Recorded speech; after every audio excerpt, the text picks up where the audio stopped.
What is estrogen dominance? Weight gain around your middle, heavy periods, constant exhaustion. Your doctor says your hormones are normal, but you feel terrible. Here is what they are missing. Estrogen dominance isn't about high estrogen. It's about how estrogen and progesterone work together in your body. In the next few minutes, I will explain what's really happening and show you natural ways to bring things back into balance. Hi, I'm Vanya Panamska, a hormone yoga therapy teacher and breast cancer survivor.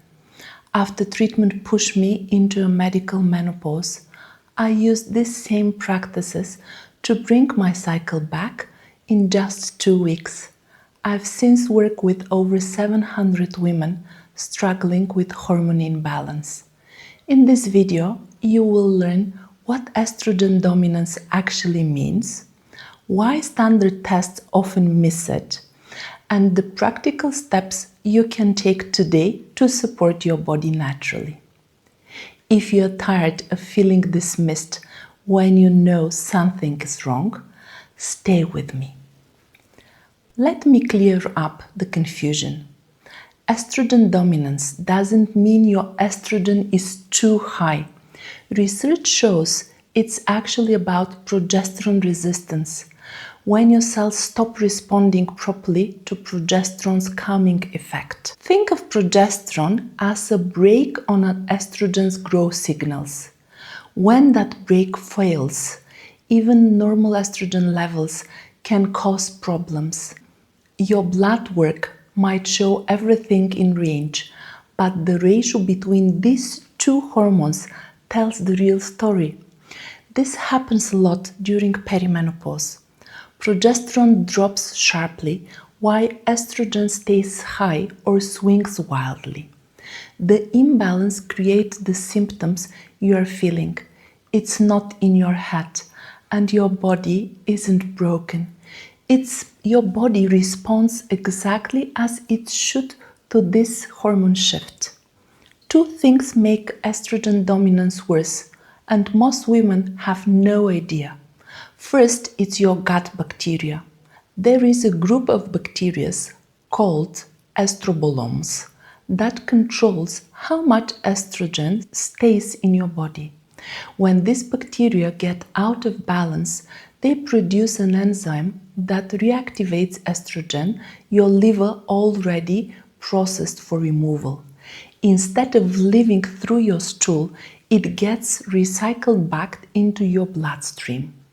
Second thing is the fake estrogen from your environment. Even if you switch to BPA-free plastics, studies shows many replacements disrupt your hormone even more. Yes, you've heard it right.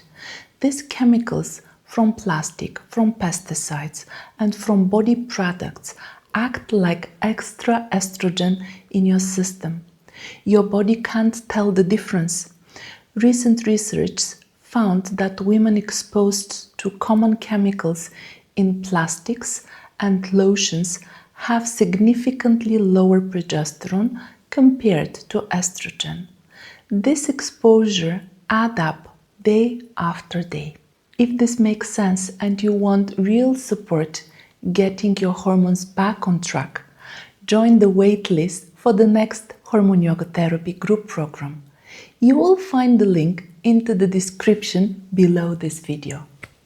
Estrogen dominance shows up differently for each woman, but certain patterns are so common, like heavy periods that disrupt your life, weight that settles around your middle and won't get out, swollen, tender breasts before your periods, mood swings and anxiety that feels out of character, waking up at night for no reason, brain fog that makes it hard to think clearly.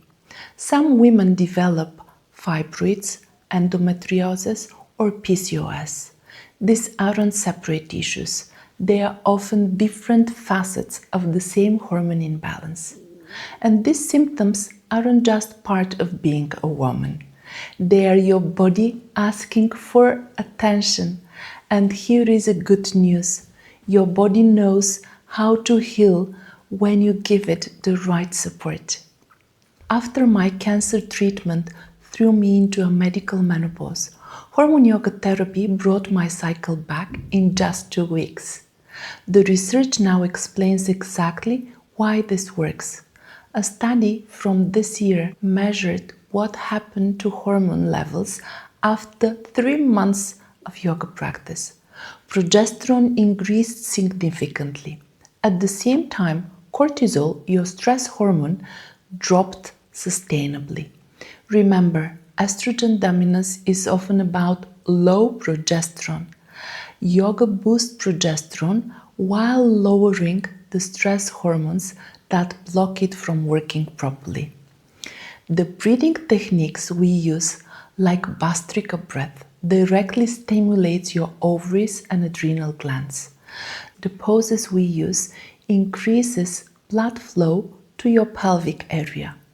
The practice shifts your nervous system from stressed to calm, creating the conditions your hormones need to balance naturally. You can always support this process through simple daily choices. For example, you can replace plastic containers with glass ones. Choose body products without parabens. Eat fermented food daily to support your gut. Include broccoli, cauliflower, or Brussels sprouts several times a week. They help your body process estrogen safely. Even 10 minutes of deep breathing make a measurable difference in your hormone levels. Understanding estrogen dominance as progesterone resistance changes everything. It's not about fighting your estrogen, it's about supporting your progesterone and helping your cells respond to it again. Your hormones aren't working against you, they're responding to the signals from your environment, your stress, your gut health, and your daily choices. When you adjust the signals, your body finds its way back to balance. This isn't about perfection, it's about consistent, gentle support that honors your body's natural ability to heal. You now understand what estrogen dominance really is and why your test might miss it. But understanding alone won't rebalance your hormones. If you're ready to experience the practice that brought my cycle back in just 2 weeks and have helped over 700 women find relief and find harmony, join the waitlist for the next Hormone Yoga Therapy group program. The link is in the description below this video. I will guide you through every step. See you inside.